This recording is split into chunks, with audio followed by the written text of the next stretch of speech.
The situation in Kaduna right now is creating serious conversations across the country. And what we are seeing is a mix of tension, hope, fear, and cautious optimism. Reports coming from different communities show that armed groups that once moved freely and held large areas are now under heavy pressure. People living around forests and rural settlements are saying things are changing slowly but clearly. Some areas that were once completely unsafe are now seeing security presence again, and this alone is sending shockwaves through places that had lived under fear for a long time.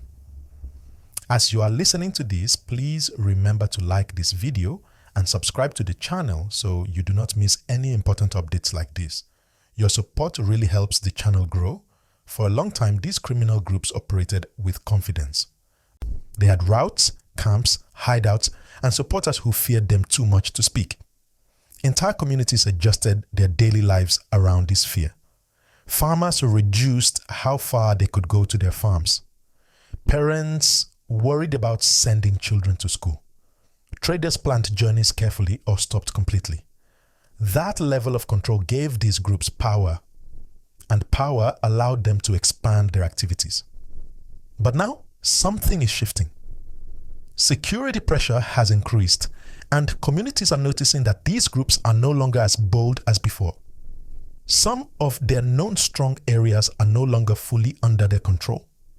Movement has become harder for them, and they are being forced to react instead of dominate. This change is important because when armed groups lose control of territory, they also lose influence, supplies, and the confidence that keeps them strong. Please like this video and subscribe if you are following this update. It really helps us bring you clear and reliable news. What makes this situation complex is that even as these groups lose control in some places, they still try to make noise through sudden attacks or abductions. This is often a sign of pressure. When groups feel cornered, they try to show they are still relevant. That is why you may hear reports that sound disturbing even while security progress is happening behind the scenes. Both things can exist at the same time. People on the ground are saying that some forest areas that were once avoided completely are now being approached again by security forces. This alone changes the balance. When security can move freely, it becomes harder for criminals to organize openly. Camps are disrupted, routes are blocked, and communication becomes risky for them. This reduces their ability to plan large operations. Like this video and subscribe now if you want more updates like this, and share it with others so they can understand what is really happening. Another important angle to understand is the role of local communities. Many residents are no longer silent. Information sharing has improved, and people are slowly regaining confidence to cooperate. Fear once controlled everything, but when people see that security presence is real and consistent, they begin to speak. That information is powerful. It helps security forces respond faster and more accurately. However, this does not mean life has returned to normal yet. Many people are still cautious. Trust takes time to rebuild. Families who have experienced loss or displacement do not forget easily.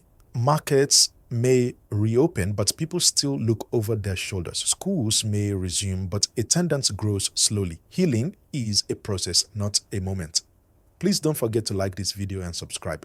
Your engagement tells us you value this kind of detailed and calm explanation. The wider implication of what is happening in Kaduna is very important for the entire country. When one major area begins to see a shift, it sends a message to others. It shows that persistence matters. It shows that pressure, when sustained, can reduce the strength of criminal networks. It also shows that abandoning communities to fear only allows problems to grow. There is also a psychological side to this. For years, fear dominated conversations.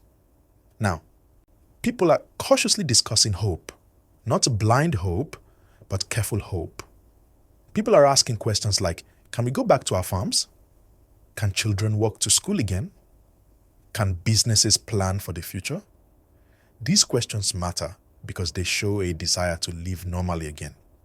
Like this video and subscribe if you believe clear information is important for our society. It is also important to manage expectations. This is not the end of insecurity. No one should pretend that everything is suddenly fixed. Criminal networks do not disappear overnight. They adapt. They change methods. That is why consistency is key. Security efforts must continue, and communities must stay engaged. If pressure reduces too early, problems can return. What makes the current moment different is that the pattern is changing. Instead of criminals expanding, they are reacting. Instead of communities hiding, some are beginning to speak. Instead of fear setting the agenda, cautious planning is returning. These are small signs, but they matter. Please like this video and subscribe to stay updated as this story continues to develop. The story continues to develop, and what many people are watching closely now is how long this pressure on criminal groups will last. Consistency is everything in a situation like this. When pressure is applied and maintained, it changes behavior over time. When pressure stops suddenly, fear can return very quickly. Right now, communities are observing carefully, not celebrating too early, but also not ignoring the signs that things are shifting.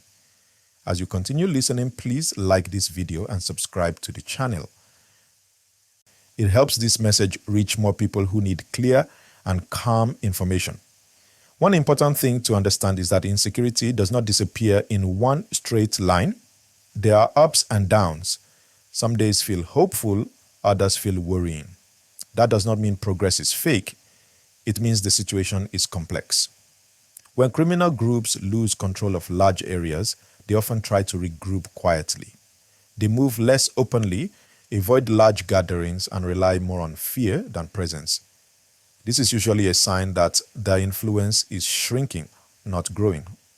People living close to affected areas are beginning to notice small but meaningful changes. Movement patterns are changing. Some roads that were once avoided are now used again, though carefully. Community activities are returning slowly. These are not loud changes, but they are real. Everyday life is the first place where improvement shows.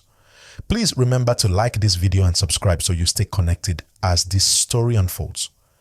Another key issue is trust between civilians and authorities. In the past, many people felt abandoned or unsure. That damaged cooperation. Now, as security presence becomes more visible and consistent in some places, trust is slowly rebuilding. This trust is important because security alone cannot solve everything. Information, cooperation, and community support make a huge difference. It is also important to talk about fear because fear does not disappear just because danger reduces. Fear stays in people's minds. Parents still worry about children. Farmers still listen carefully to sounds around them. Traders still double-check routes.